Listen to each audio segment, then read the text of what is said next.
The reason why we don't know this basically gets to the battles that we're having right now in American society about American history.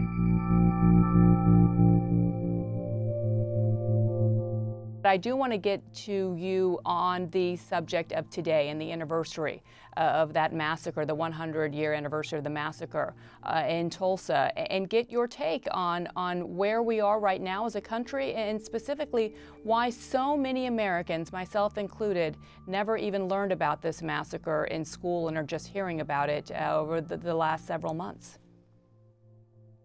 Thank you so much. What we saw with Tulsa was a Black community that was prosperous, that had done everything that it was supposed to do. You know, that standard American narrative. You work hard, you go to school, you earn, you achieve, you accomplish, and you too can have the American dream. And they did that in Tulsa. And they did that against all odds because this is in the era of Jim Crow. And these are folks who are just a few decades out from slavery in the United States. They did it. And what happened was there was a triggering event, as it were, where a young Black man was accused of attempted rape of a white woman. He is thrown into jail. There's a white mob that is forming outside that jail. African Americans from the prosperous Greenwood community, they come to prevent a lynching. They are armed. That sent just a wave of anger through that white mob, that Black men had the audacity to believe that they had the right to self-defense, that they had the right to demand justice, that they had the right to intervene in a lynching. The next thing you know, the mob is deputized and they just eviscerated, just waylaid that community. 35 to 40 blocks just destroyed.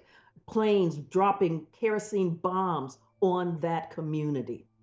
The reason why we don't know this basically gets to the battles that we're having right now in American society about American history. When you have an American history that cannot acknowledge racism, that cannot acknowledge the devastation that has happened in the Black community, then you get a narrative that is what they call hagiographic. It is about the greatest nation on earth, founded by white men who worked really hard, and they did everything they could to bring democracy to America.